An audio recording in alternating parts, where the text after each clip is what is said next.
Hey, how's it going and welcome to the show. Now today we're going to be talking about snowshoes, how they work, the different options available, and how to size them appropriately. So, let's get started. Snowshoes are rather simple in design. They function by displacing the user's weight over a large surface area, preventing them from sinking all the way down into the snow, allowing for easy winter travel.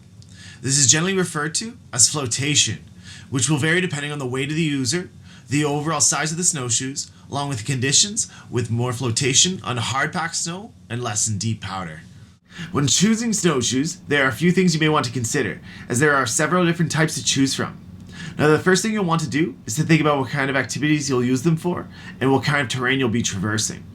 This should help determine what kind of features you'll need in a snowshoe. Traditionally, snowshoes are made with a wooden frame and a rawhide decking, originally created by the indigenous North Americans, many of which coming in various different shapes and sizes and are often named in accordance with the tribe in which they are historically associated.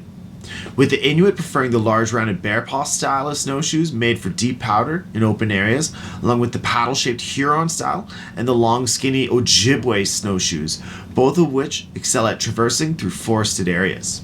Modern snowshoes come in a wide variety of shapes and sizes, and have many different features that are often made for very different uses. In regards to overall construction, there are two very distinct designs. There are those constructed with an aluminum frame made with a synthetic decking.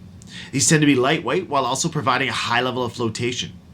They are also fairly soft upon impact and tend to be the most user-friendly option. But as a drawback, they are often less robust and can break down due to extreme cold conditions. Composite snowshoes are usually constructed of molded plastic. They are more compact, usually having a higher level of traction, and are the most durable option available, but tend to be heavy and are generally the loudest underfoot.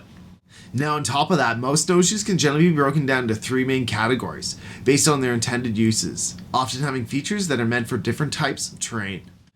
Recreational trail snowshoes are designed to be agile, meant mostly for use on established trails or on flat terrain. They are usually constructed to be lightweight, with minimal crampons, and often have very user-friendly bindings. There are also some models designed specifically for trail running, and are usually very small and compact in design.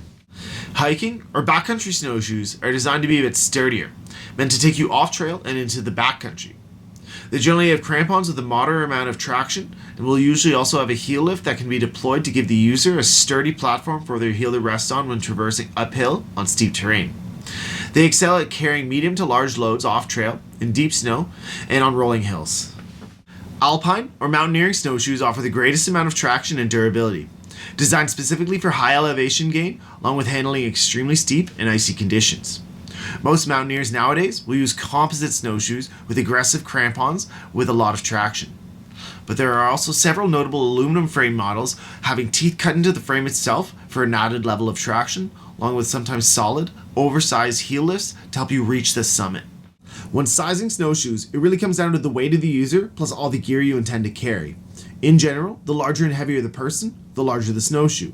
It's also worth noting the same is true for the depth of the snow, as a large snowshoe performs better in deep powder.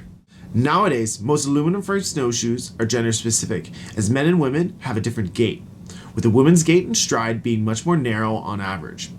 In turn, they are sized differently. For men, they are generally come in sizes 8 by 25 inches, for uses in and around 120 to 200 pounds. 9 by 30 for those weighing 150 to 250 pounds, and 10 by 36 for those weighing 220 to 300 pounds.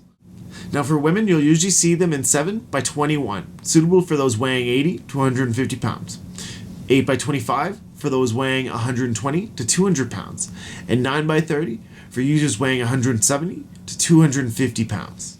As you can see, there's a lot of overlap, so when choosing which size suits your needs best, you may want to consider that smaller snowshoes are lighter and more nimble, best for use on established trails or flat terrain, whereas larger snowshoes will have more float but are in turn more cumbersome, best suited for making fresh tracks off trail with gear and in varied conditions. Most composite snowshoes are designed as a one-size-fits-all option, usually sized at 8 by 22 inches with the option to add tails, usually adding an additional 6 inches of length for added flotation in deep snow. These tails could quickly be attached in the field to adapt to a varied terrain. Ultimately, it really comes down to what you need in a snowshoe. Personally, I use the Atlas Axis 30 snowshoes. I'm around 170 pounds, and for my needs, they work great. They are mostly suited for hiking and rolling hills and moderate snowpack. Great for use in the backcountry of eastern Canada while carrying a moderate amount of gear for extended periods.